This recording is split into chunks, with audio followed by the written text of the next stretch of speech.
is the lightning round, if you will, because we're pretty much up to speed. Am I in trouble? Um, I'm in trouble. Where were you at that time to defend that I'm not this piece of shit person? You were so worried about your spots and your being in the cool clique gang. You could think, no, TJ's actually fucking a good human being. He just did an angle, a gimmick. Yeah. And I know, again, going after the fact told me this personally that he wished he would have done something more publicly, but where the fuck were all you people? Do you politic? Do you sabotage people? Of all the stigmas that you've heard, which one is like the most far off? The Dominican Republic loves TJ Marconi. I'm basically friends with every Dominican wrestler that there is. So I'm basically one of you. TA, wahapi. It's okay, wahapi. This week on the following conversation scheduled for one fall, our guest, public enemy number one, TJ Marconi, in a raw, unfiltered interview like never before. This is TJ Marconi at his most honest, most vulnerable, and his opinions are that of his own, and he does not shy away. Check out the full-length interview. So hot, it had to be recorded live. And now, we bring you the fallout. The following conversation is scheduled for one fall.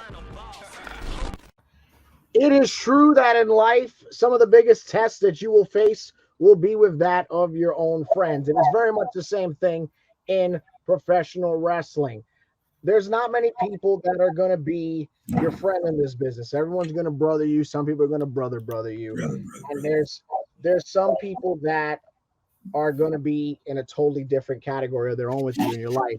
Somebody that from my journey, while he was already ahead of me, he did, in fact, start at a very pivotal point, which is essentially near the beginning, very formidable years for not just myself, but him as well. Somebody that for 3 years of my life, I spent more time with than my own actual siblings. In that time, even up to the current algorithm, he's become one of the most polarizing figures in the tri-state area. Not the WWE marketing sense of polarizing, actually polarizing. Actually, rumor and innuendo. Actually, oh, I heard this. Actually, oh, that guy, he's got to be the champion everywhere he goes.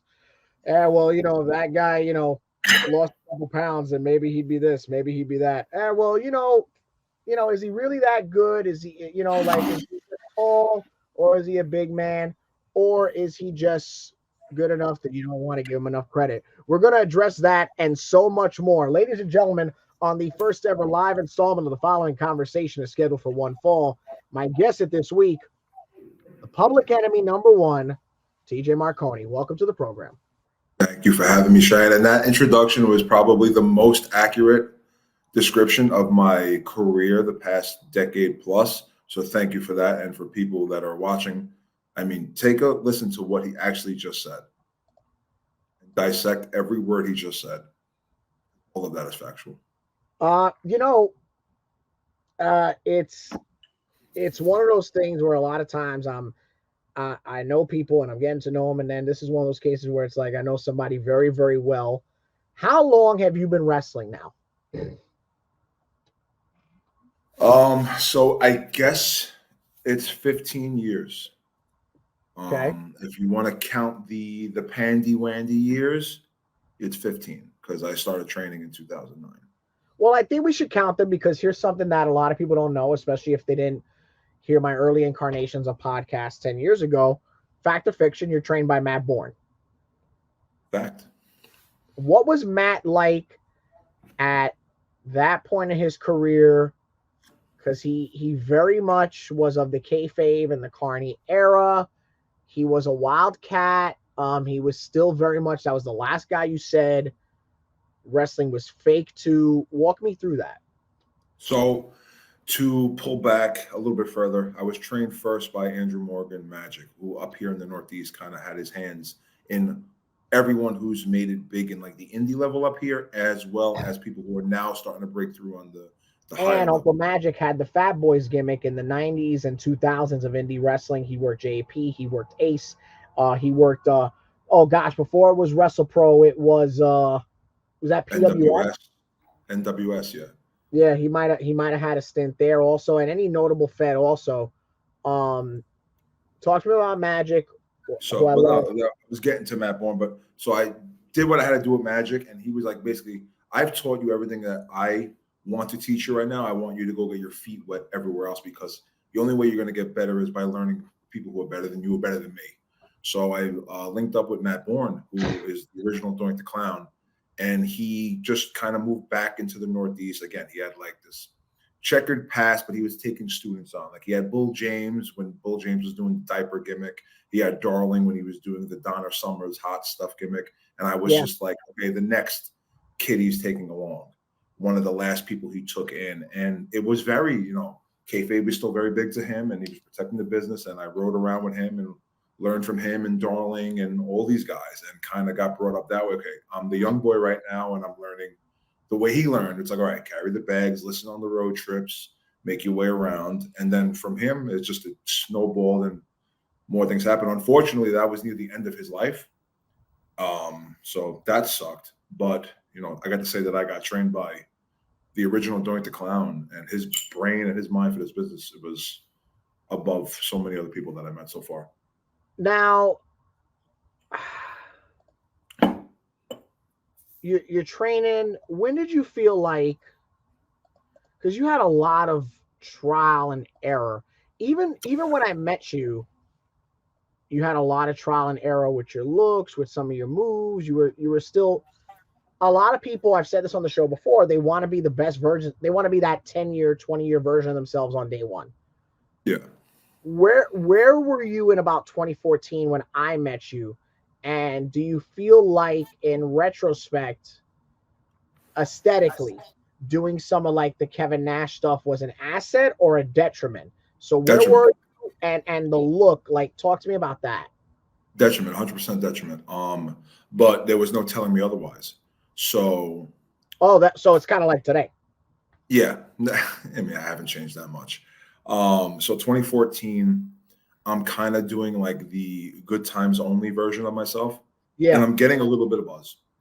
But like, I'm like, no, I'm going to be Uncle Kev. So I was basically Nash pants, the tassels, which didn't really, yes, I was Rob. Thank you, Chris.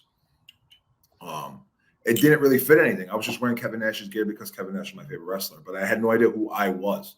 I had a catchy gimmick name, Good Times Only. I had a good T-shirt that sold, but my in-ring work was and I was just a big guy. I thought I was God's gift to wrestling. Don't get me wrong. But yeah, that was an interesting time. I think it's funny because, and we never talked about this, you had the Good Times Only shirt, especially for like that run of indie wrestling, was a seller. You made a lot of money on that shirt. It looked great. Anybody could wear it, which are the best wrestling shirts, right? Yeah. But my brand, my marketing was beyond its time, because I was like the first guy. I'm like, okay, the Good Times Only guy. Good Times Only. Good Times Only. Right. Good Times Only as my everywhere. Facebook, Twitter. But you Instagram. Also, and again, this might be too analytical, but it wasn't like you were partying or raving or like it was nothing assimilated with that slogan. So if you knew me in college, that's what I was. I was always the life of the party. I was Good Times Only, but I never translated it into the ring. I was let me just be Kevin Nash. Let me be Kevin Nash in 2014. Is that what it was? With the bleach blonde hair, I was trying everything. Like, there's so many iterations of me that we're not even getting into, like the Big Money era, the paparazzi Prince era, the Good Times Only. Yeah, I've heard the paparazzi Prince one. Yeah. Yeah. So it's like, people have these images of me or these ideologies of me, and like they think, oh, it's just a big guy who's doing this Italian gimmick. No, this is like version 10 of me. Like, I've changed in 15 years at least 10 times. Gimmick, character, in-ring work, persona, because I was still discovering who I am as a person and dealing with the nonsense of this business and dealing with, okay, if that's not going to work, then I have to pivot to this. I think what I'm doing now is definitely my best work in ring, and then my character work, the best is yet to come. Are you saying that because are you at a point similar to where I'm at, where you're like, nah, this is the best version of me? When you're living it and just starting it, and you have your first run of momentum, you're like, I'm the best shit ever. Or is it just like where you're more comfortable with yourself? Like, no, this right now is the best version of me. Let me put it to you, because again, I will be very honest with you all night tonight and with everyone that's watching. if I had my 2016, 2015 build body wise right now, I'm on WrestleMania 40. Yeah, okay. You know something? At risk of getting, oh, you just say that because you're his friend. Yeah, no, that's No. true. That's true. Because the one thing besides my mouth that got me in trouble, Yeah. which I'm working on it and I've been doing a lot better. People will say like my aesthetically, even though there's people that are on TV, all aspects of TV that I'm in better shape than. So if that's my one downfall, if I had my 2016 build, my 2015 build with my mind and my in-ring work right now, I'm on WrestleMania 40. Yeah, because not for nothing. And plus being there, you probably would have toned up. But yeah, strung out Marconi of 2014. With the mouth and the look of now. Yeah, very possible. Very possible. I can have my match with Dreamer on WrestleMania 40 that I had at Wellington. Oh yeah, I mean, and we haven't. I can have my match with well, the EC3 one was okay, but my Dreamer match was the match that got me looked at for WWE. So yeah, and I'm not just saying that to be, oh, he thinks who he is. If I had that build with my mind now, yeah, I'm on WrestleMania 40. So let's get into it. 2014 into 15. You're starting the boot party thing. You're doing the good times only. Is Crusade for Change a thing yet? No. So that's in spring of 15 or something, right? That's kind of like right after that. The boot party thing was like my own thing. Because I was like Beyond's babyface to Carter's heel. Right. And this is Beyond Wrestling when it was basically just bar wrestling, right? When it was bar wrestling, yes. Right. When Beyond Wrestling was just starting up, not the Beyond that they have now. Like Beyond when it was first Beyond. The boot party thing was kind of like my babyface thing. Like it had a catchy theme song and the Good Times Only shirt. Plus, to be fair, at that time, a lot of guys were smaller than you, so which is still the case now. No, I feel like in the last 10 years, you tall people, and when I say you tall people, I mean you people. You tall people have definitely, there's more of you. Like the same. Good, we'll get to that. The same notice how he said it. The same theory of like WWE, there's so many bodies and physique now. There's a lot of guys, even my size, obviously, and smaller. I mean, then again, I'm the smallest guy in the state of New Jersey, if you ask Mike Morgan. There's a lot of different bodies. When you did it, yeah, I do think you towered over most people. And the problem with me back then was I was trying to fit in with the crowd and I wasn't working to my size and I was doing things that I shouldn't have been doing and not listening to the vets. I'm like, nah, I know better. Again, hindsight's 2020, but I was trying to do all the cruiserweight stuff at that time. And I wish I can go back now and tell myself, stop, because your body's going to hurt. And you can do it now when you have more eyes on you. So devil's advocate, were you doing cruiserweight stuff or were you like just taking chances? Because now let's go a little bit more forward, just as an example. You and Glide, you were doing the trust fall thing. And before indie wrestling got viral, that shit was being seen. Yes. So like you were doing contained environment spots, as I call them, as you've heard me say through the years. Yeah. I mean, I actually, to think back, it's like, okay, I was like doing, I guess you would say viral moments or like stuff like was just like, okay, a big guy shouldn't be doing these moments in my House of Glory run. I guess that's a good way to put it. But I know I'm like tangenting again, but now you think about it, the cinematic promos that you see everyone doing now, I think I was one of the first people to do it with Coltrane. Yeah, I got the cinematic promos we got to talk about later because it's later in your career. But yeah, you were for sure. And then like the working to the viral moment. So I would like plan a match out and be like, okay, what's my viral moment of tonight? Okay, the trust fall. Okay, the dive. Okay, the toss the guy over. Like I always was working towards the viral clip before. Now everyone's working towards a viral clip. And again, I did say that I'm gonna be honest. I'm being honest where like I feel like I was planning those in my matches way before other people were. Yeah. Now, 15, 16 of 2015, 16, very pivotal for you.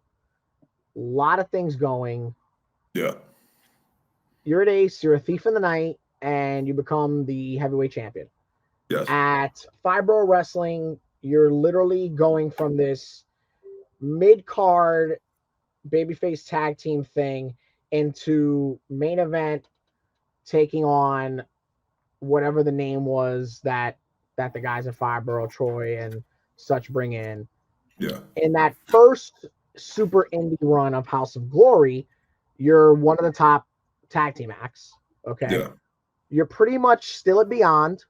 And Cordero's still there, or is it Yeah, Cordero's still there, and the thing with Beyond was me and Carter were getting too over for our own good, and we kept getting our legs taken out from us, and he can attest to that too, where it was just like we're getting the reactions, we're getting the crowd into where we're getting the response that we need to, but it's like, okay, we're outshining Dickinson, we're outshining Jaka, we're outshining Pinky Sanchez, we're outshining his boys, JT Duns. So no, we can't give TJ and Carter the run. They got to stay here. But no matter what they gave us, we rocked and rolled it until they just stopped using us because, okay, we're not their guys. We can't. We're outshining. Do you think the fact that you were getting over at that time and you not being modest about it, or at least in the approach per se, are you still comfortable? Are like 10 years later, you're like, yeah, fuck that. I was getting more over and I should have gotten more at some places. I think we okay. Is this considered my New Year's resolution? I can go dark meat here? We're still I mean, listen, as far as I'm concerned, the gloves are off here. Okay. This is going to go a lot of different ways, and with me, I'm super loose. There's some shit that I'm going to hit you with as we go more and more. The thing is, am I a better wrestler today than I was then? Yes. Was I more of a hothead there than I am today? Absolutely. Could I have handled it better? Yes. But I would still go back and tell myself, nah, fuck that. Take your spot. Step on their fucking throats and let them know that you deserve this fucking spot. And we probably end up in the same place that we're doing again. What's up, Rosie? How you doing? So, hear me out on this. You're getting over these places. You were getting babyface reactions. Now Crusade for Change. Well, before we go there, let me just go the thing with me around this time was I'm starting to come into my own and realizing the fact that no matter what you say or do about me, I walk into a room and I gather and I garner attention because of my presence of who I am as a human being. I am a 6.5 foot tall, white, blue-eyed, good-looking human being. And I don't mean to like get racial here. It's like it is what it is. Like a giant white Viking-looking dude just walked into the room. He gets your attention. Even if I'm sorry with the microphone, but yeah. Mike, are you doing mic drop? He is white. I know. I'm pink, actually. I get the attention. So even when these locker rooms were full of people who in their real lives have issues or like they're not me physically, no matter what, I'm going to get some sort of like of negative energy. And it's always going to be an uphill battle, no matter what. And I'm not just saying that because I'm a bitter person. I'm not bitter. My life right now, I'm in the best mindset I've been in my life. My personal life is the best it's ever been. I am not bitter. I'm enjoying what I'm doing now in wrestling. Could I have been somewhere else? Sure. But I'm not like regretful about it. At that time, I was dealing with people who were trying to sabotage my career 100% on all levels. Because if you are in a business where it's a dog-eat-dog business and the giant, good-looking, good-working white guy is in there, you're going to do everything you can possible to make sure that guy isn't going to get ahead of you. Because no matter how good you are, he's still, me being the he, has an advantage over you. And I get it. But because of my sort of like good-natured human being that I am, I didn't do enough to protect my own brand and my own spots. But do you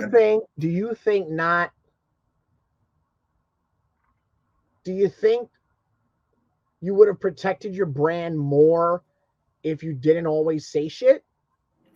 I always go back and forth on it, because if I kept everything in and I was just one of those guys, I think they would have walked on me anyway. They would have walked all over me and abused me anyway.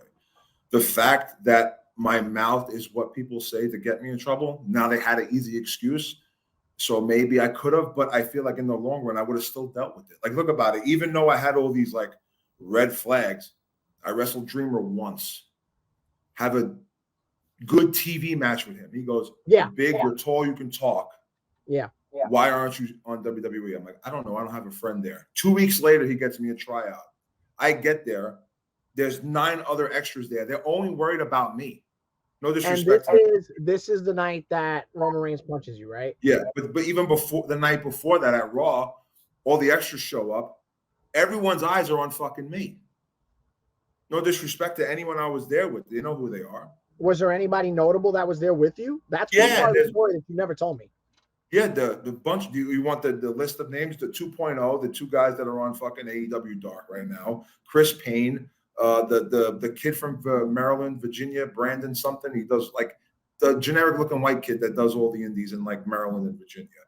Brandon something. He had. I've probably called this stuff. Okay. I forget his name. Chris Payne, Joey Lugo, Ricky Martinez at the time. Like all these guys were there. No disrespect to all of them, but like when we all walked in there. Oh, and Tajiri's student.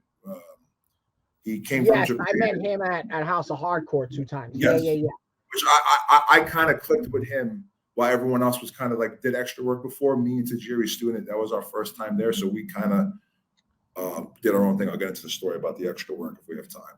But like when I got there, the eyes were on me. And I'm not just saying that because I'm talking to you right now and trying to get myself over. The eyes were fucking on me, Cheyenne. The night of. This is at a time to make it very. Here's the thing. You hear about things like the Performance Center and tryouts and this and this. This is at an era where you would get tryouts before fucking TV, right? Like before Raw, before SmackDown. That was very commonplace, right? And Dreamer told me. Also, this is at an era where WWE is starting to eyeball the indies because they're seeing the success of guys they picked up like Bryan and many others. So they're like, oh, maybe there is coachable talent out there. So you're really getting looked at a pivotal time in the business. If I had to put myself in their shoes, there's this guy who's like kind of got a little bit of noise on the indies, but not really like an indie darling, and he's fucking huge. We can do something with him.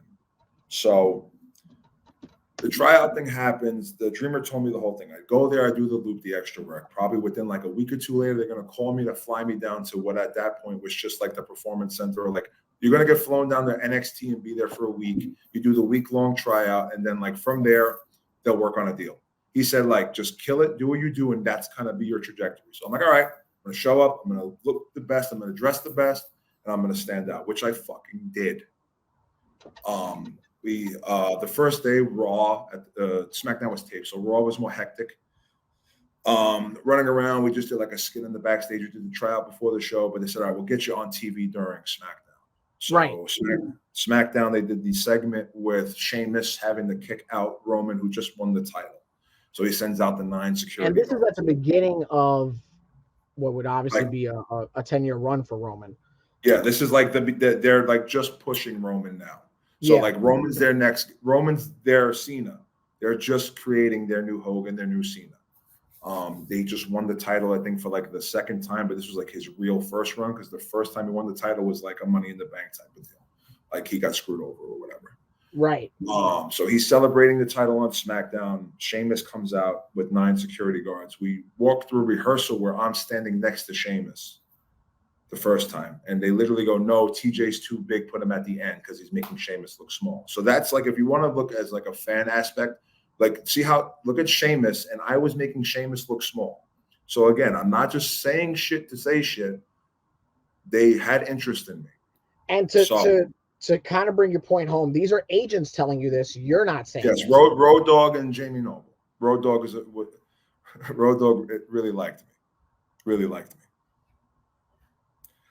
To the point where we're doing rehearsals. Roman's not at the rehearsal at this point. They go, listen, when you do the spot with Roman, do the Arnold voice.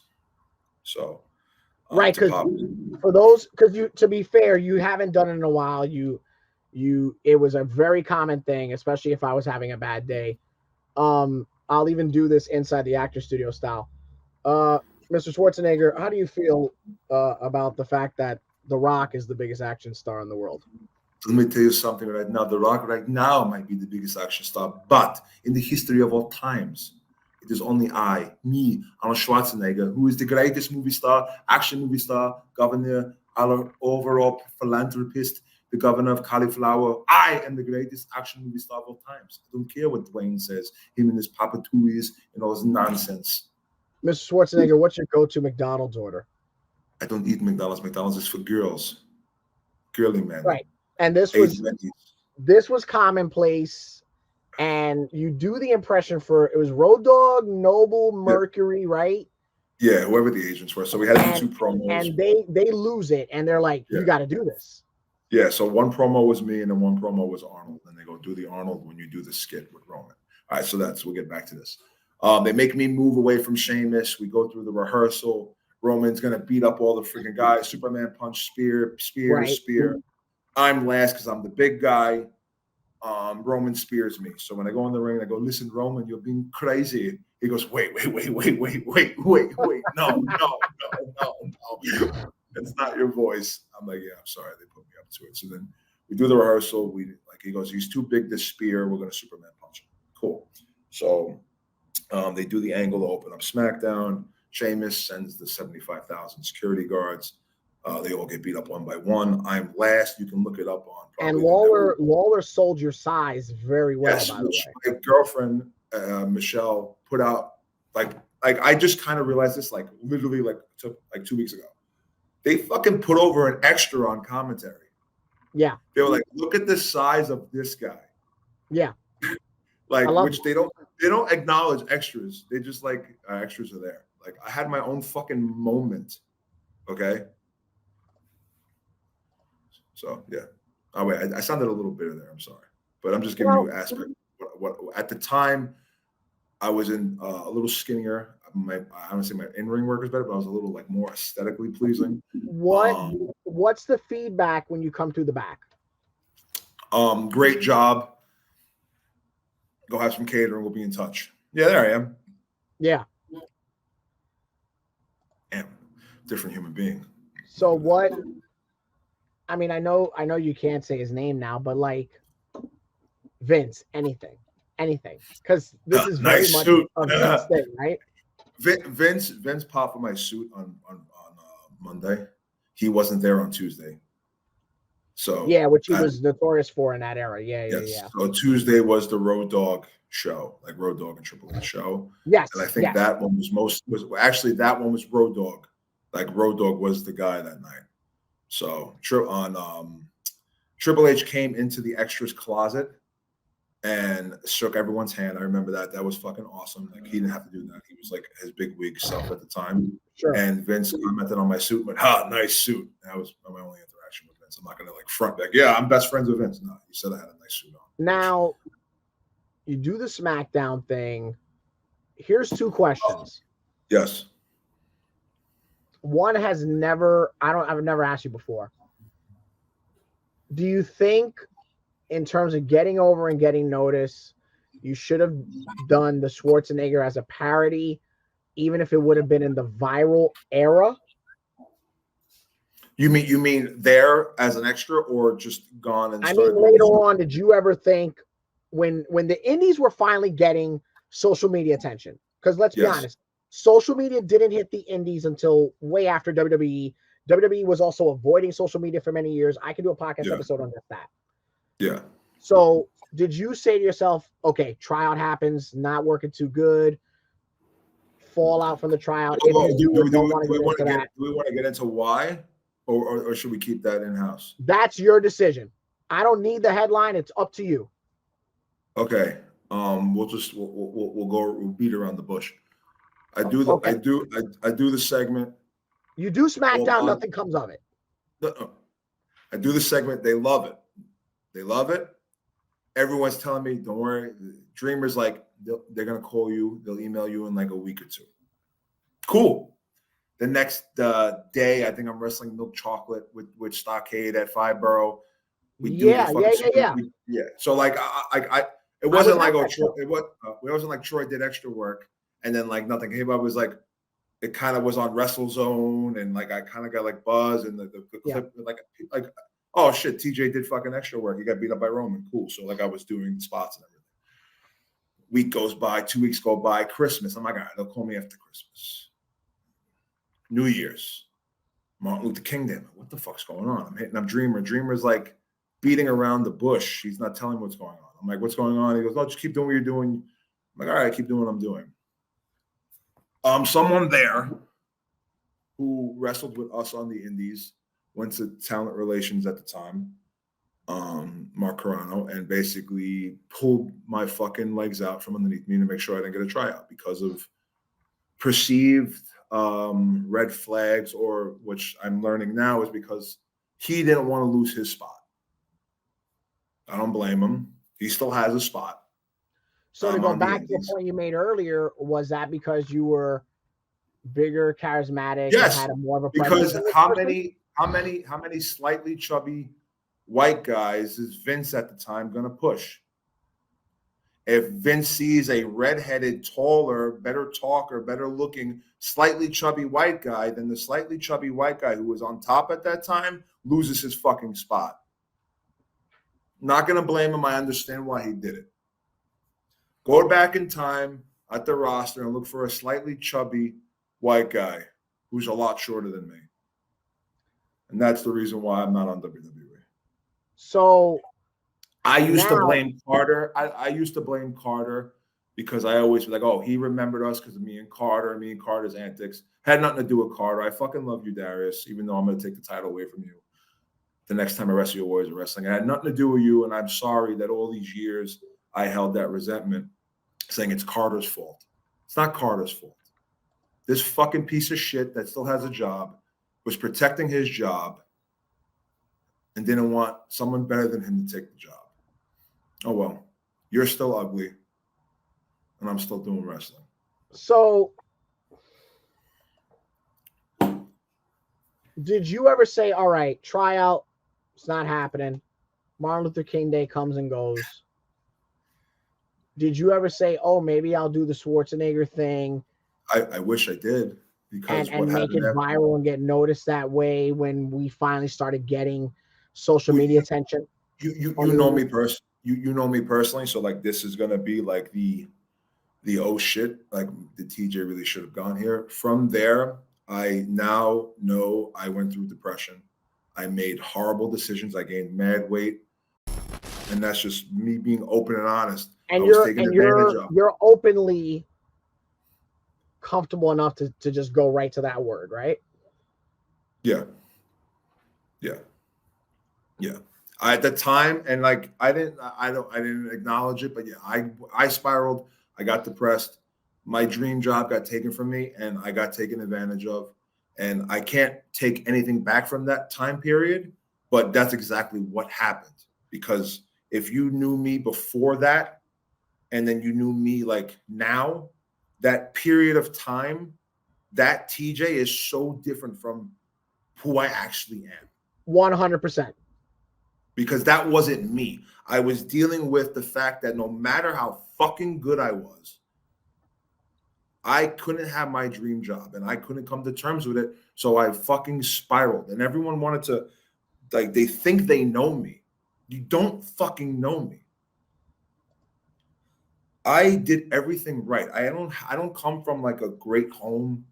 Like I struggled. Yeah. I built myself up. I've been on my own since I'm 16. And that's just not me trying to do something clever. My pops left with his girlfriend and my siblings. And my senior year of high school, lived by myself. I worked at Trump Tower as a doorman, and I put myself through St. John's. I left St. John's University to try to become a professional wrestler. I did security on the side. I started training. I got into shape. Little by little, I'm building myself up. I have no connection, even though my best friend Sean Maluda, and he's related to the fucking Samoans, but he never wants to pull a favor off from anybody. Never pulled a favor off from me. Built myself up. Mike Morgan and Mike Morgan Jr. gave me a fucking shot. I love you guys. You're the first guys to give me a fucking shot on the Indies. Legit. No one else did. You guys did. You gave me a run. You gave me a title. You gave me Tommy Dreamer. And then Tommy Dreamer goes, you're fucking good. Go get a fucking tryout. Sorry for cursing so much. This is the truth coming out. As people think like, oh, TJ is just bitter and angry. No, this is the reality of what happened. So to continue the catharticism, the therapy portion of the show, do you think the blow would have been softened if, okay, do you feel like your dream, on top of it being taken from you, it was so close in front of you? Do you feel that if it wasn't that process of having the tryouts, being told no, a progression, as opposed to, I'm an extra, I'm on TV, I hit a home run, Roman punched me in the face, everybody's all about it. Do you think the blow would have been softened if it would have been no after no after no? Or do you think, man, my shit was right in front of me? It would have been a hell of a lot easier if I like flubbed, if I flopped. But it's like, okay, you get a 98 on the test, but the dick who got an 80 goes, no, TJ cheated on the test, professor. That's what happened. So like, yeah, Okay. like I didn't know what to do. Like I my support system at the time, like even though you guys were around, and I'm not saying you guys were in the support system, like I didn't have that problem. And then also, kind of right after this, I got into like, all right, fuck you. I'm gonna run with this Public Enemy gimmick, the beginnings of the Public Enemy gimmick, where the entire industry turned on me because I did a heel turn on a show. I didn't hurt nobody. I did a heel turn. I attacked people as a heel turn. They believed what I did was so real. They all turned to me saying I beat up people for real. So let's But I just want to get one thing across. The thing that bothers me, and I hope like my friends who are still in the business besides you or here listening, where were you at that time to defend that I'm not this piece of shit person? You were so worried about your spots and your being in the cool clique gang. You can like, no, TJ's actually fucking a good human being. He just did an angle, a gimmick. Yeah. And I know, again, going after the fact told me this personally that he wished he would have done something more publicly, but where the fuck were all you people? Because I go out beyond, I help everybody out. Like people who know Troy, who know TJ, know that like I kind of always look out for my boys and always hook up my people and always ask for advice. But at that fucking moment and that time of my career, where the fuck were all you? I think from the little bit of knowledge that I know, and there were many times where I was pulled to the side, like, hey man, are you friends with this guy? Like, what do you know about him? All these things. I think that sometimes, and again, I'm not speaking for anybody in particular. This is a generalization, including my own experiences. I think sometimes we were like, we'd have a one-on-one conversation with somebody and we would think or hope that that would travel through the ether. Never did. But a lot of guys could have just put it on their back and done what you did and made it a public state. There's a difference between a statement and a spectacle. And sometimes guys are like, oh, I don't want to say anything. But you can say something. Yeah. Dude, like the best is like the people from that time that had those opinions of me, like they're coming around now and finally meeting me like 5-6 years later and going, yeah, my bad for what I said there. You're fucking great. And I have the fucking receipts to prove it. But I didn't want to break kayfabe because of the Matt Bourne and the Morgan in my head. Like I had the industry believing that I was the biggest heel in the world. Why would I go and expose that this is fake? Now here I am 10 years later doing it because, again, not 10 years, like 5-6 years later, it is what it is. Like the curtains pulled back, it is what it is. But at that time, it would have been good to have like my friends say something. Well, I'm sorry, we jumped a little. Do you think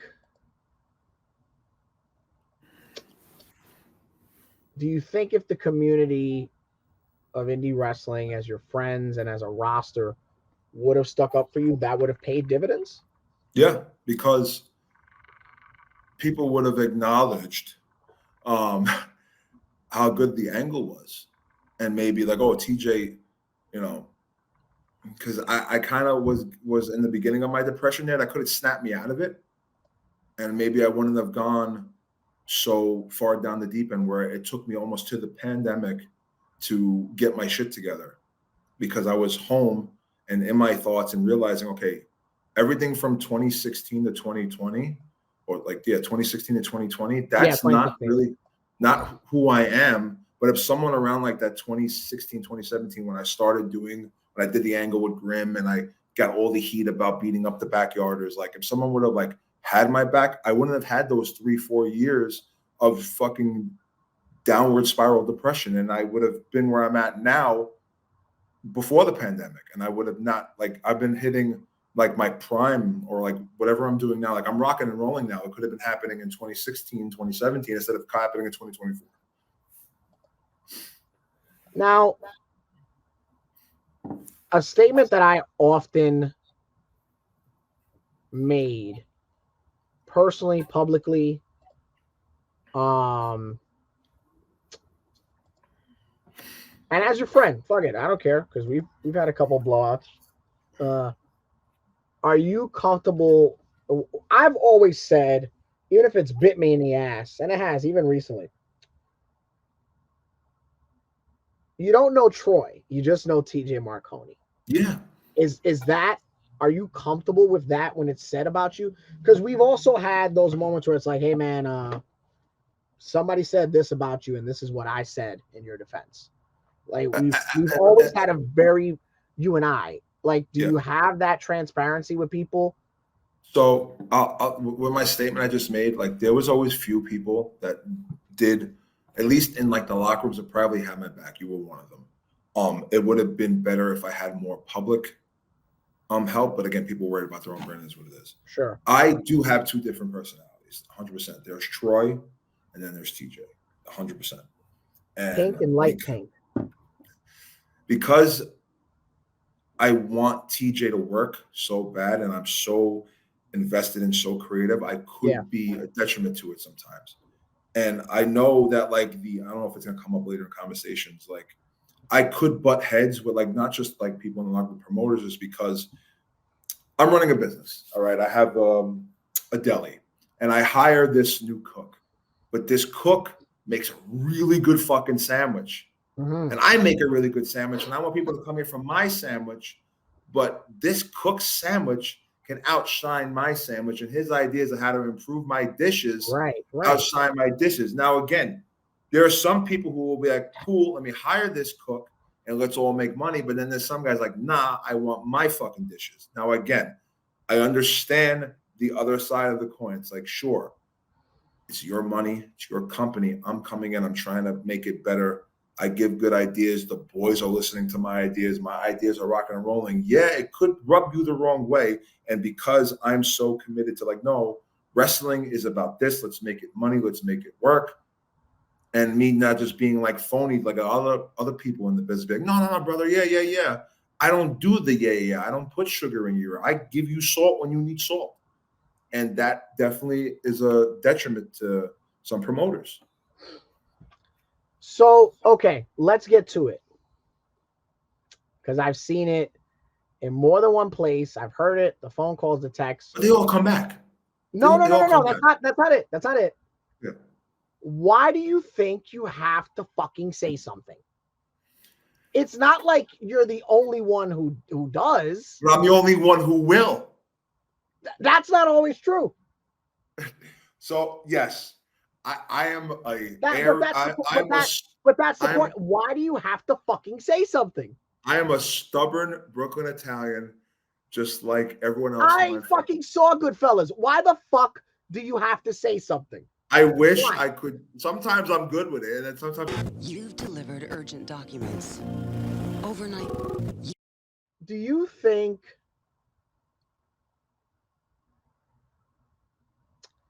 So the pandemic hits, right? And we know this because I got sick, and then I whatever. Was the pandemic at all healing for you? Oh, yeah. Yeah.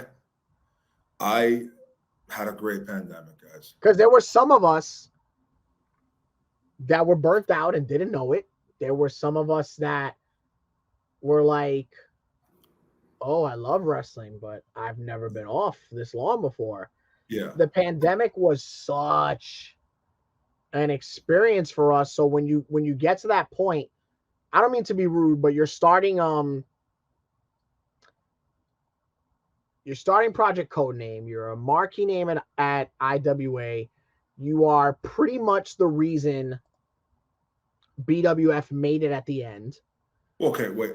right? BWF went from drawing 10 people, maybe, Depending on the ticket sellers. I'm kidding. Relax. I just offended a lot of to people. It's not that big a deal. when the caveman controversy happens. I'm not going to go there. The caveman controversy happens. He loses the pencil. Bronco goes, TA, you help me, right? I start writing, and literally from like the end of like 2018 to right before the pandy, Okay. we had four 300-person, like around 300-person draws. And I'm not just like I'm not adding numbers. We were packed in that fucking building. They were there to see Brother Greatness win the cruiserweight title. They were there for me and the Satsujan, whatever squad they were. I forget how they pronounce it. That storyline, me putting over Dom for the BWF title. Like BWF became a draw where House of Glory was nervous because BWF was drawing numbers that we were. Right, so right. BWF became a spot. Like it was House of Glory, Warriors, BWF. Okay. At that time, the pandemic hit. Now, again, imagine if I wasn't like fucking spiraling and depressed at that time, how much better I could have been writing and even working, because at that time I was being very, I would say, protective of myself. Where like places would give me titles. They'd make me their champion. I wouldn't ask for it, even though people think I do. Like some promoters will see me and be like, oh shit, I can make money with that guy. Let me put the title on him. But then the problem was it's hard to get it off me because there's not a lot of believable people on the indies or make a story believable. So at a time I was like BWF champion for a while, IWA champion for a while, SWF champion for a while. So it got boring. You know, like I'm not gonna lie. Also, like there's also, here's the one thing I'm gonna say, and Ace faces problem too. Because of your size, you're talking, you're this, you're that. It isn't just your, like, it's like Vince used a term one time about Hulk Hogan that a lot of people don't want to go to, and it happens to people in the indies, especially with their title reigns. A lot of times I saw this, I thought it was just Ace, but then I saw it becoming a common problem for you. When you get a title at places, you reach a zenith. And then you can't know where to go. It's specifically you, though. Yeah. Stock was kind of guilty of that because then it became, what else do you do? But that's also because it's like he's very storyline based. So then it's like, well, what crazy shit do I come up with for you? Let's pull the curtain back. Like, yeah, like the thing with Ace, like you gave me the belt, you ran with me, and then we had to drop it. You put it right back on me, then you had to drop it again. But then what the fuck do we do with TJ? It's not like WWE where it's like, oh, he goes home, he still gets paid.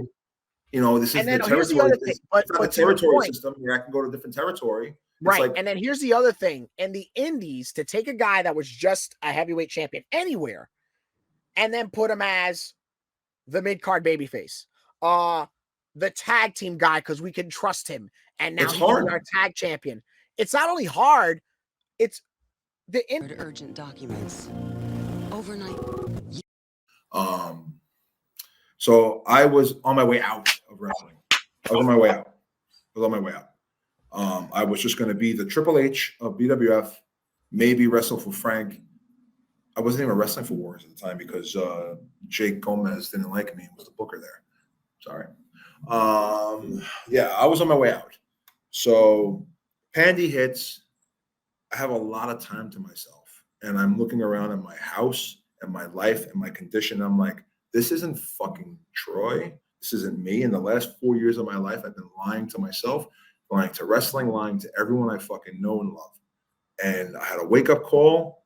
And since that pandemic, I had so much time on my hands, it got my ass to where I am today, where like I'm in a better mindset, I'm in a better mental state, a better home state, a better physical state, everything. So like the pandemic for me was different than the pandemic for a lot of people. Right. So I went from being out. I did the War Games, Fort Apache Death Match. I think I just saw someone comment, yeah, Fort Apache Death Match. That's what we called it because we couldn't call it War Games, legal. I did that. I put over Dominic De Niro. I'm out. I'm Triple H now. I'm going to write a show, and I'm going to make BWF draw, and Bronco's going to pay me a little bit extra for making him money. I'm on my way out. I got that fucking terrible home life, and I'm done with wrestling. I'm good. pandemic hits, and I'm like, wait, no, I'm really good at this. Let me get my life together. Let me get my shit together. Let me get back in shape. Let me get my mind right. Let me get my everything right. And now here we are. Say that last part again. I said, pandemic got my mind right, and here we are 4 years later. I went from being almost out to now I have my both feet, my knees, and my quads back in. Right. Balls deep. Your balls deep. I love that. With consent. You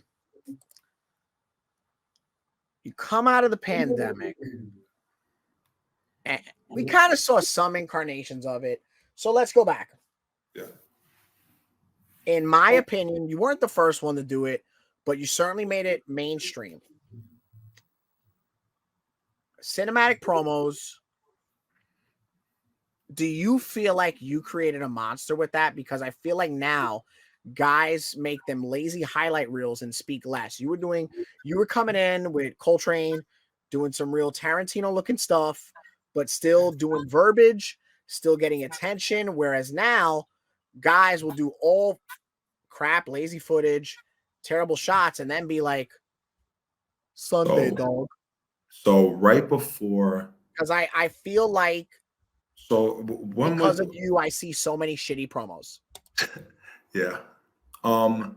When the Public Enemy thing hit, when like the internet turned on me, when I did the angle with Grimm, Coltrane, actually the leech known as the King of New York, Jarrell Arroyo, leeched onto me and used me That to get sounds himself. so charming when you say it. He got himself back into wrestling by leeching onto me, which a lot of people in wrestling, I'm learning, have leeched onto me to get their spot better. So Jarrell leeched onto me, and we started doing the create or die thing. And the create or die thing then caught the attention of Coltrane. Coltrane then came and started filming our promos. We started doing the cinematics. We started doing the teasers, and every promo, literally, I would sit and write like a script. Okay, we're going to have this angle here, do this shot. We're going to say this word. So it wasn't just like pick up the camera and go. It was like I thought these things out. Right. Anyone who was in these group chats with me would know, like when I was doing the COD stuff or the Public Enemy promos, I would be annoying about, okay, we need these shots, we need these clothes, we need this. I was writing fucking movie scripts. Now, what happened to Create or Die? Because that's kind of like your first tipping toes into having your own thing, right? Yeah. Jarrell stole money from the door. Create or Die, we got a lot of attention with the promos. We did like a one-off. The first show made money. This is and again, because I try to be aware, like you guys were doing the angle where people were taken in the white van, and we would kind of like oh gosh, I feel so dumb. Frank the Tank, kind of like old school, but you end up at wrestling. Old school meets the Purge. Like yeah, kind of, I would say like we were like a was everybody on board with that creative pitch? It was hard at first, and then we just had like we had like a fuck it attitude where we like, all right, let's do this, and then like we'll start calling out people on TV, and it definitely got attention because we had friends who now had friends there be like, yo, they saw your promo and they're like, not they're angry about it. All right, fuck them, I don't care. Yeah, we put a picture of the Young Bucks up and put an X on them and then threw it in a dumpster and burned it when they were still like doing PWG and stuff before. This was before like the Elite and all that stuff. Like, oh yeah, no, this is at least 2-3 years before that. Yeah, so like we definitely pissed off like the, the Blizzard show. Yeah, so Create or Die, it fizzled because Jarrell stole money from the door, but then it helped me get to where I am today anyway. So I'm not. What happened when you found out that Jarrell took money from the door? I beat him up in a sauna. Is that what you want? Is that what you wanted, Cheyenne? No. No. I don't want to be that guy, but that story's public knowledge and it's out there. Yeah. So no, I kind of just disassociated myself with the group and with. Did it sound like an old man with water shoes? So, when he stole money from the door, I didn't want to make it public. I just like, listen, guys, do your own thing. I'm going to worry about the Public Enemy brand and worry about me. And I kind of just did like, okay, TJ Marconi is no longer affiliated with Now You Create or Create or Die. And I would just go to the gym with Astro because I didn't want to be home. I would always literally like go work out with Astro after work for hours because I didn't want to be at my house. Again, this goes back to the depression thing I was talking about earlier.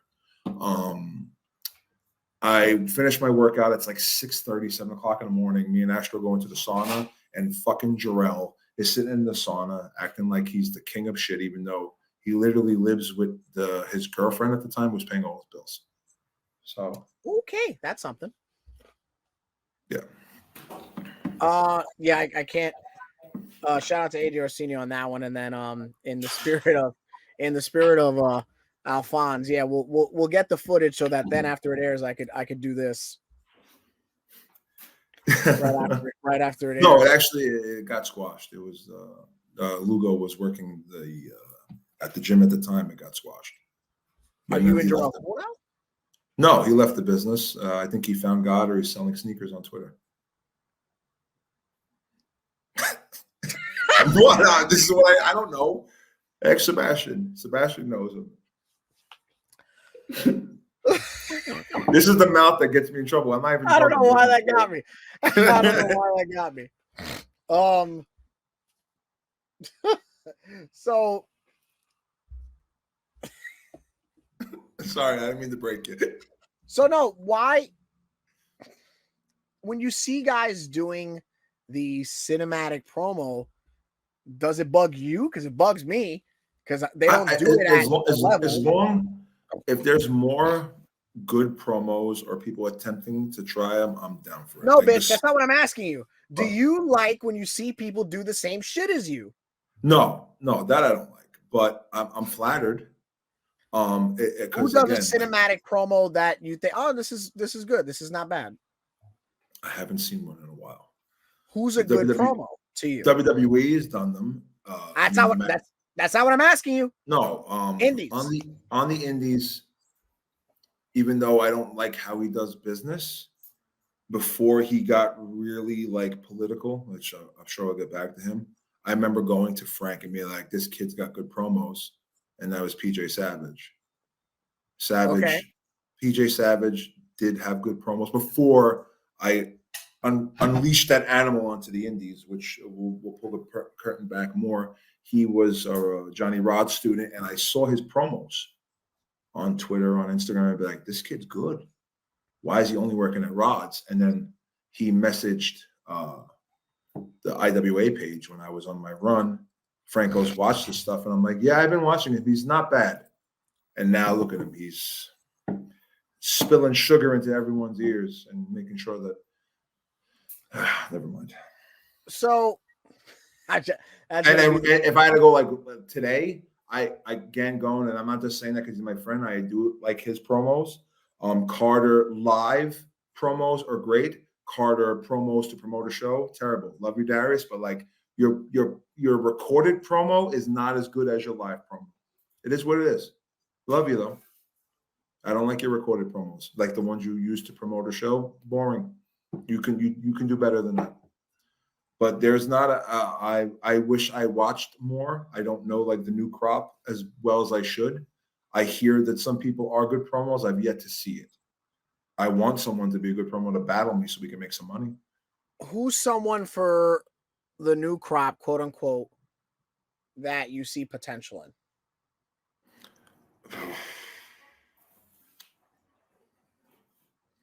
What's the cutoff for the new crop? Because then I'm just going to pick people from like the era right after me. Yeah, right after you, post-pandemic. Let's go there. De Niro is great. I love Don De Niro. Even though he's older than me. Shoot. Trey Felipe could be really good. And I'm not just saying that because I just wrestled him. I remember when he was coming to Ace, when he first started to train. Yeah, which we talked about on the program, yes. Yeah. He's gotten so much better. Ray Kalitri is interesting. Yeah. I say like, and I mean this in no disrespect. He's interesting. Do I think he can be a top guy? Yes. Is he right now? For the Indies, sure. He's missing something. I can't figure it the fuck out. He's got a lot. He's got a lot of potential, and he's tapping into it for sure. Yeah. I wouldn't. I think Ghost Shadow, even though he's an OG, Oh, I love Ghost Shadow. His run now is going to be better than ever. Yeah, I don't love know. Ghost Shadow. And then all the Warriors kids that need to get more exposure, the Mike Detellos, the Roger Mendez's, like those guys need more exposure. Where are you at with our boy Nikolai White? Because I refuse to call him Jaime. Jaime falls into the category as Mantis, every tool in the book, but I don't know why they haven't capitalized on it yet. It is what it is. And then you ever been on his TikTok? He's got hundreds of thousands of hits. I don't know why he's the not platform's there. Yeah. What the hell was I just gonna say? Is there a promotion that you're like, not for nothing? I don't know why I'm not there. Are you? Is that something that still gets to you sometimes? NWA, Impact, for the ones I really want. Yeah. Those two. I would love to go. I know you have to fly yourself out to Japan now to get to Japan. So I guess I have to get a sponsor to fly me out to Japan. But NWA and Impact, there's people there that I'm better than. Sorry. Are there any indies that you want to conquer? All of them. I need to get the hell out of this market because I go into the Midwest, I go into the South, I go into the Southeast, I go into the West Coast, and I do what I do. I know I can get over, and I know I can make people money. And then up here, my next goal is I want to drop that legacy or like that the talking about, oh, have you heard about TJ? What do you think about TJ? And I want to just become what like the Moths were and the Homicides were for when I was coming up. I want to just become an OG up here. I want to be recognized and respected as an OG up here. So the way I do that is keep doing what I'm doing and performing and killing it at shows and then helping out in the locker rooms and making sure that every card I'm on top to bottom is fire. So my goal for the Northeast is just to become like what Moth was, is what Homicide is when I was coming up. That's my last goal up here. I don't need to be the champion of every company I'm at. Just get me on the show and let me make you money and let me get over. That's all I ask. Don't make me look stupid. Don't make me do stupid things. If you want my advice, I'll give it. If you don't want it, I'll keep my mouth shut. But with my segment and my story, make sure I don't look fucking stupid. Where are you at with TV wrestling? Have you let it go? No, WWE, yes. Not happening. Only because of my real life job is good, and I can't do WWE with my real life job. I have come to terms with it. I am okay with it. I have done some phenomenal things in this business. I have done things that people wish they can. Like I met this kid who drove 6 hours to see me at Titan in North Carolina. Like he knew me from like, he learned about me from Grimm, the Grimm angle. And then like he followed my career through social media. And I'm sitting there bullshitting with Gangone after the flight down to North Carolina. And this guy was starstruck talking to me. He's like, yeah, I drove 6 hours to see you. I'm like, holy shit, me? Like that kind of put my like career in perspective, and Gangone could verify this. And he was like, yeah, like I watched you when I was going through stuff in hospitals because, yeah, I don't know the disease, but it's like he bruises very easily. Like if he gets a bruise, he bleeds out. I don't know the Oh yes, is that thrombosis? No, some disease where like he literally goes, I was going through treatment and watching your videos, and I was like, yeah, holy shit, like my promos meant something to this kid.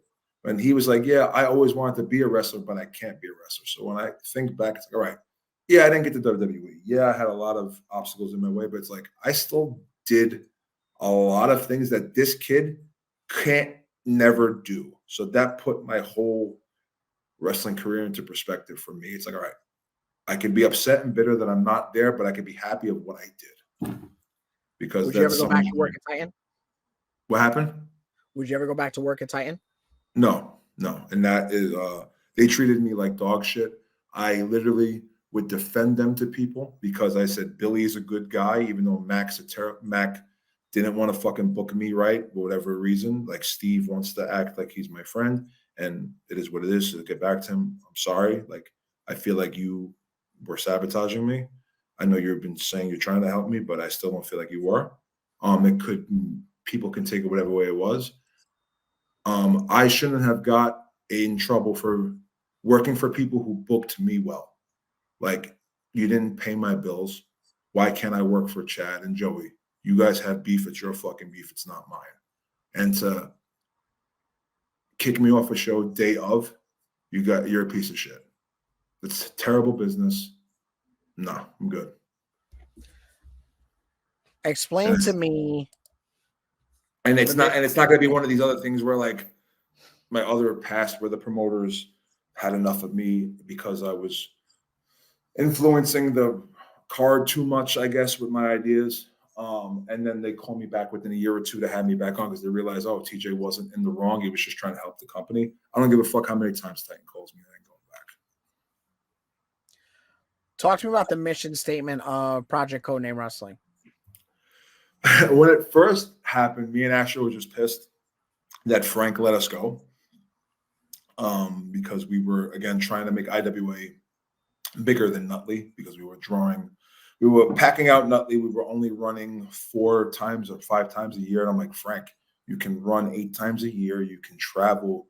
And it rubbed Frank the wrong way, which, again, I should have just kept my mouth shut. And me and Astro should have did our own thing from the beginning, which, looking back at it, thank you, Frank, because you let me and Astro realize, okay, IWA is your baby, and you know what you're doing for IWA, and let me and Astro do our shit there because we needed our own platform and it worked. Obviously, to pull back the curtain, like you're involved now, and Walter helps, and other people are helping. But the mission statement was just have another good platform of wrestling where, you know, people I think are talented, another platform to perform and to get their shit over. Like, as I wish I had that, like when I started, you know. What do you say to people who ultimately feel as if Project Codename Wrestling, even if it's just on paper, looks as if it's just you and your boys on a budget? It's kind of accurate, but it's me and my boys, but my boys are talented. Simple. The best is like, oh, you made Project with Astro to get yourself over. I barely wrestle on Project. You know how hard it is to run a show and then wrestle a match? It's fucking impossible. I don't book myself. Is there anyone that you've stuck up for in the Project era as a booker that's like, maybe I shouldn't have given myself a shot, or maybe they're getting over the perception of me and him being boys is looking too true? Is there anybody that's kind of like, maybe at an arm's length? It's not that I don't love you, I just can't love you in public. Barton. Okay. When I was trying to jam Too Good down everyone's throats. The Ace Andrews stable. Even though I like Ace was a detriment to himself. I'm trying to think, really. When I brought back Glide to Project, which the storyline was Moff came out to fight me, but I wouldn't fight Moff. So he would fight Glide the next show. He would beat the shit out of Glide to get my attention. But Glide took it as I was punishing him, where it was a storyline to get me and Glide to bring the tag team back and to get him over because he was coming back from being injured for the 17th time.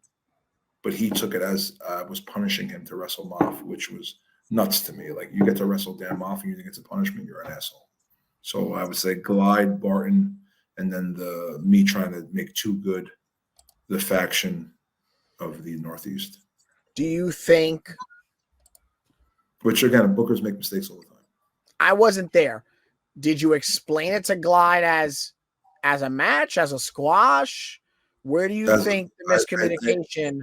Where do you think the miscommunication was? He had the wrong people in his ears telling them like, "Oh, TJ squashed you," where it was a means to an end. Yes, Dan Moff's going to beat you, but it was to get me to want to fight Dan Moff, and then you were the reason why I would beat Dan Moff, and then me and you would move and rock and roll in the tag division. So then I can actually wrestle on Project and not have to worry about, putting together a singles match. A tag match is much easier to put together. But again, you live and you learn. Also, I didn't have you there. I wish you were there for that initial run. I know. I got you now. The first set of Project shows were tough because I was usually booked. And that's when I was doing a lot of Gino spot shows. Yeah. Plus, there was some miscommunication and money issues and nonsense. And I was a part of it. People also just didn't want to move past the past. Yeah. But shit happens. I don't think I'm that big of an asset, but that's also because I don't give myself. I try to keep whatever little ego I have in check. It's that simple. Not with me, pal. I just said that on Rob Williams' podcast. I think the reason that I rub people the wrong way is because of like how professional I am.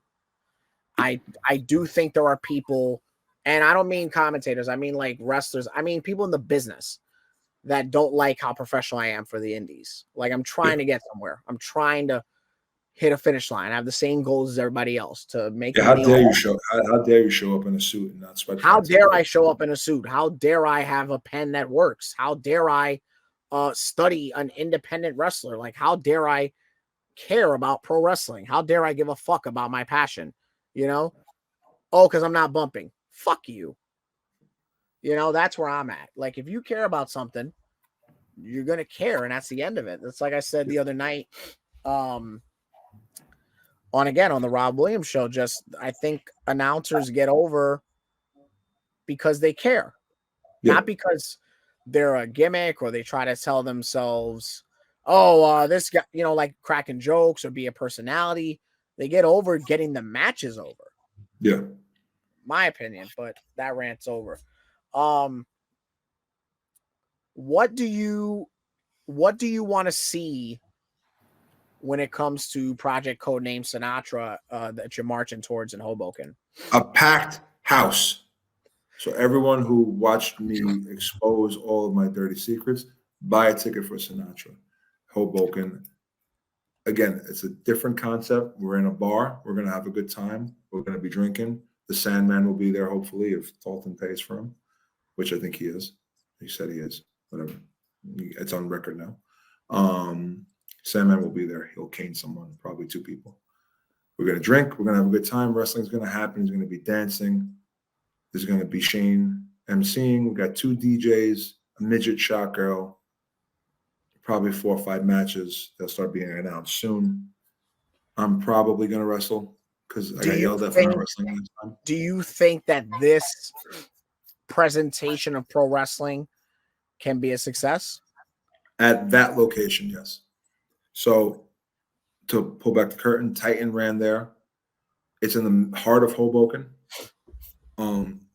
You can't promote or produce a pro wrestling show there. You need to cater to the market that's there. The market's there is college kids.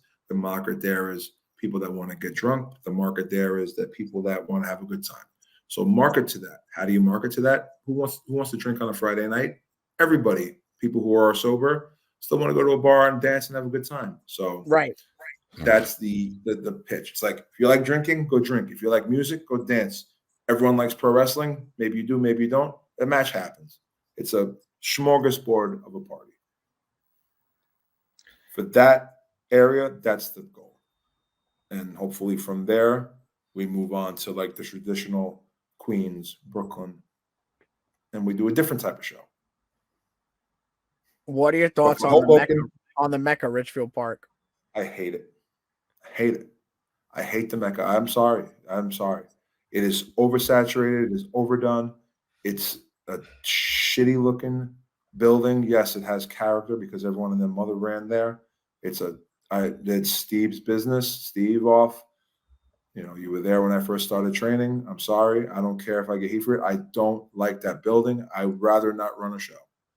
Sometimes you just got to say no. Sometimes you just got to say no. You can't. You guys are not McDonald's. That building can only do so much. If there's a wrestling show there 3 times a week or 7 times a month, how many times are people going to go there to get a burger? No matter, people don't go to McDonald's every day. I mean, maybe some people do, but like a normal person doesn't go to McDonald's every day. They go every once in a while. It's oversaturated. It's overdone. There's no upgrades to it. It doesn't look good. You can put as much paint on it as you want. My personal opinion, I hate it. Sorry. You said I could do dark meat. No, I'm just the closest you could be to New York City without parking, Danny Walsh, is Hoboken on Friday, May 17th. Pat train, $5 bus.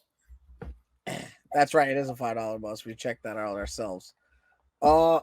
This is the lightning round, if you will. Because we're pretty much up to speed. Am I in trouble? Am I in trouble? Michelle's gonna beat me up. Love you too. The one thing I want to tell my younger self.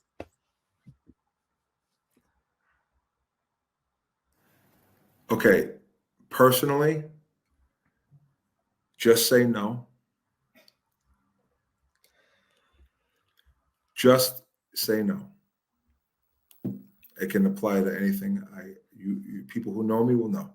Not for nothing, after all these years, the fact that I haven't wrestled blank doesn't make any sense. Wait. I didn't say professionally. Professionally, the one thing I tell myself is around 2015, just shut the fuck up, Troy.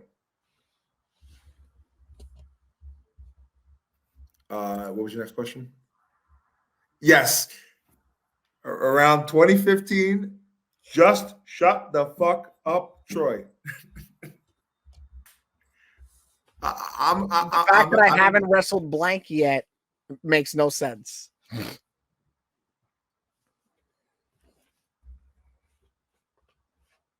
Okay.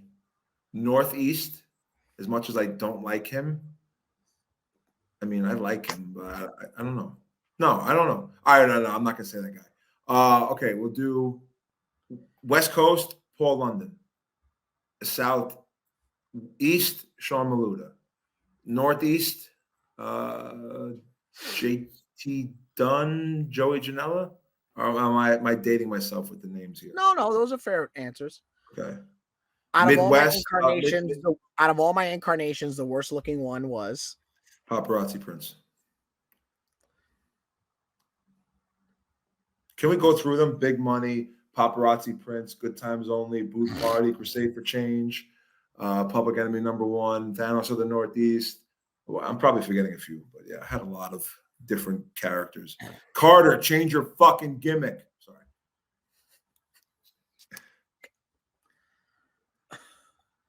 My best tag team partner. I'm going to piss off somebody.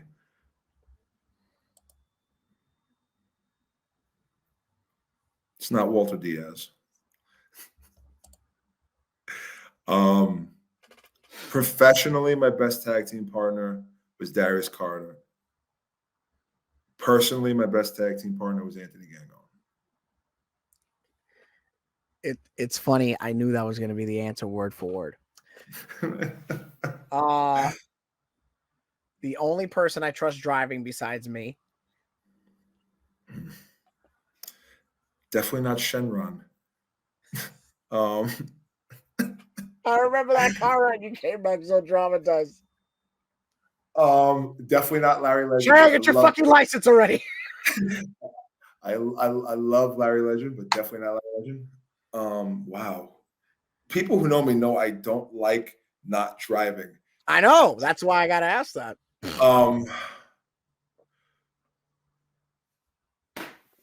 I guess Gangone, because he's the only person I think I ever let drive me. Is he a good wheelman? I've never had him. fine. He's a mid card. He's serviceable. Oh my God. I'm a main event driver, brother. I'm a professional driver. Okay. Perfect car ride to a show. 3 seats, passenger and 2 in the back. Go ahead, name them. Cheyenne in the back seat. My honey in the front seat. And who sits next to Cheyenne? Either Joe Ocasio or Gangone. Yeah, I was just saying it's got to be Keiko. Yeah. Wawa, Quick Check, or Sheets? Wawa, because it's Wawa for eating, Sheets for the story, because I was stuck at a Sheets for 16 hours with the pit boss and crew. I think no, man. I'm spoiled, man. That the only good thing about them Binghamton runs was Sheets. The food's better too. No, I got stuck at a Sheets for a long time. Also, even though it's not healthy for you, but we all know I love my vanilla Coke. Better soda options at Sheets. A lot of exotic sodas. Okay, I'll give you that. That's the only place as Stockade education. Redacted. I love that. Oh. Also the only place you can get Juggalo brand soda. Whoop whoop. Oh God. I had something blue that tastes like crystal meth, but what do I know? The worst match I ever had. 2 of them were with Bull James, and the third one was Leon Apollo when Mike got me that booking with the Spanish promoter. I love that story. Yeah, I'm like just getting hot. Like I'm kind of understanding how to work a little bit better. Like Mike gave me a run. Like I'm starting to work better. I didn't wrestle Dreamer yet, but he gets me a match with this Mexican promoter who did a show at Taino Towers to wrestle Leon Apollo, whatever fuck, the guy who was a steroid Mexican on TNA. And he didn't want to call anything. He was just smoking cigarettes with Carlito and all the other Mexicans. And he's Puerto Rican, you racist. Sorry, whatever the fuck, whatever. They didn't want to call. They didn't want to talk to or call a match with the white boy, right? So we're wrestling, and he goes, "We're calling in the ring." I'm like, "Cool. What's your finish?" Rock bottom. Sounds great. He calls a back body drop for the opening spot. Like, brother, I don't care how much gas you on. I'm taller than you, and I'm not doing a back body drop to open the fucking match. So I said no, and then he proceeds to stiff me. And brother, I don't care how much gas you on. I could fight. So we just had to stiff each other the whole time until I took the fucking rock bottom. So I'm professional. Sorry. My best match. I apologize to the Latin community. I'm also part Portuguese. I'm mostly Italian, but I'm part Portuguese. It's kind of Latin, I think. If you can't Portuguese, what can't Also, the Dominican Republic loves TJ Marconi. I'm basically friends with every Dominican wrestler that there is. So I'm basically one of you. TJ, Wahapi. It's okay. Wahapi. He's good. Maybe the best match I ever had. I would have to, even though it's probably not my best match, the Dreamer match. I keep talking about it. The Dreamer match was the match that got me noticed to get to the tryout. My match with Jack Swagger was great. I've had a really good run with Carter recently. Yeah, I mean, those are. Oh, and I had a banger. 10-man tag with Beyond. I had a 6-man tag at Create or Die. But the Dreamer match would probably have to be the best match up until I have another match that's going to top that soon, hopefully. I like this question, so I'm actually going to take it. Spud Anderson wants to know, what match meant the most to you personally? Astro's match, the match that he refereed, where we did it for Astro's father. Unfortunately, it was at Titan. I would love to do it again, either at Ace or at IWA. Me first Astro to honor his dad. Like, when his dad passed, Astro was kind of like 1 foot out the door, as he always is. I was supposed to wrestle someone else that day. I literally went to Billy. I said, I'm not doing your show unless I'm wrestling Astro. And I think that pissed off Mac because Mac doesn't like Astro. But Billy, I'll give him that. He booked the match that I wanted. And I said, I'm putting Astro over. They were fighting me on that. I said, I don't care. Astro's over. Astro put me in the worst ankle lock ever. How does he not know how to do an ankle lock? But again, I'm selling my ass off because that was the story I wanted to tell. Catchphrase. But that match, yeah, like we had a prayer before the match started. I'm choking up a little bit. Like I want to do it again because even though I'm happy with it, I would, even though I think today is the 1 year anniversary of his Santos's Astro's father's passing. I fucking love that kid. So yeah, that one. But we have to do it again, please. Please. Mike, if you're watching, Frank, if you're watching, one of those places,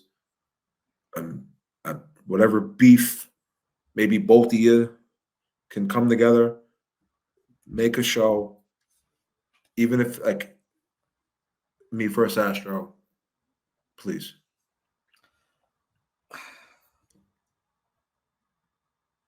It'll mean the world to him.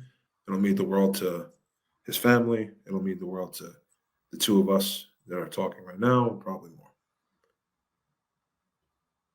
You get in a car, you go to a show. Are you excited or are you over it? No, nowadays I'm excited. I was getting angry going to Titan. I'm not gonna lie, when I was going to Titan. But nowadays, when like I'm kind of like, even though I'm busy, like I'm not like busy. So like it's kind of the same companies. The companies I'm working for, I'm happy working for. I am going to try to get out more often. So hopefully these other companies that I'm going to start working for are. You've delivered urgent documents. Overnight. Now here comes the old school WWF face cam to wrap it up with the last two questions. The first one being, do you politic? Do you sabotage people? Of all the stigmas that you've heard, which one is like the most far off? The sabotage and the politic. Do I politic for myself? No, I should. Now I see what people do and how people operate. Yeah, I probably should. And do I sabotage people? I've never. I'm kind of always brutally honest. So when your shit stinks, I tell you. But have I gone out of my way to sabotage anybody? No, I have not. And people who know me and worked with me know that personally. Promoters I work with can know that personally, even though they could say it at the time, the truth comes out. I've never sabotaged anyone's career. Have I politicked? The definition of politic would be like, oh, make me champion. I've never told anyone to make me a champion. They've made me a champion, and then I would be invested in the story. I'd be invested in the company. And you know this personally. I took it to like a fight. If I'm the champion of a company, the draw is a reflection on me and me alone, because I had that mentality of, okay, the champion's the draw. So I would take the house personally. So I would always maybe be a little stubborn, like, let's not do this because it doesn't make sense. I don't want us to lose the house. So if that's politicking, then I guess I did, but I don't think I did with the definition of like, hey, I want to beat your champion, make me your champion. I've never done that in my career. And I wish I did, because that's how people get over. As a promoter booker, why should I book you? I'm an attraction. I'm 6'5". You can call me 6'8", 6'9", whatever, but I'm legitimately 6'5". I'm 350 pounds. I do things that guys my size should not do. I am a very good talker. I'm a very, very good baby face. I'm a very good heel, but I'm a better baby face. And I can make you money if you invest in me. Please invest in me so then I can give you the biggest return on your investment. That's all I ask. Don't listen to the stigmas. Don't listen to anything. I'm telling you, if you put your time into me, I will return it tenfold. Well, I tell you, that to me is the way to cap it off. Anything would be overkill. Did we run long? I'm sorry. No, for my first live one, this is what I expected. I hope, if nothing else, everyone watching, whoever it is, whatever the numbers are, I'm sure it'll grow once the Did you hear what he said? You were enlightened. You were traumatized. You were enthralled. You were shocked. You were revelated. It's got to edit the 52:30. Yeah, is that the timestamp? 52:30. Yeah, I wrote it in the chat for the live cut. Yeah, it'll marinate for a little bit. We didn't talk about the midnight rape. I think I'm joking around. Ladies and gentlemen, that's all the time we have on the program. We're gonna save the midnight rape for the Blu-ray extras, for the director's commentary. Oh God. Anything you want to plug or promote before I do the sign off? I just wanted to say, whoever's watching this live, thank you. I hope I was entertaining. Honey, was I entertaining? She gave me a thumbs up. I'm happy I got to vent that. I feel like I needed to. I feel like maybe people will now have a different side or story, pun intended. Please follow me on all platforms. I'm very entertaining. I'm sponsored by Dr. Squatch. I get reposted by The Rock pretty much twice a week now for Papa Tui. I do really cool viral clips. I'm pretty comedic with my Arnold Schwarzenegger stuff. So keep following me, TJMARCONI, on all platforms, even TikTok. Please come out to Sinatra in Hoboken, Friday, May 17th. I'm telling you, if it goes according to plan, it's going to be a highly spectacle viral moments, one after another. So get your tickets to that, because we're not doing like a bunch of rows, maybe like 2 rows of seating, and then it's going to be standing room. So if you want to sit, buy your ticket now, because if you don't, you're going to be standing room. And I know wrestling fans don't like standing a lot. So just FYI, it's going to be like a bar, a party. There's not a lot of tables, not a lot of other chairs.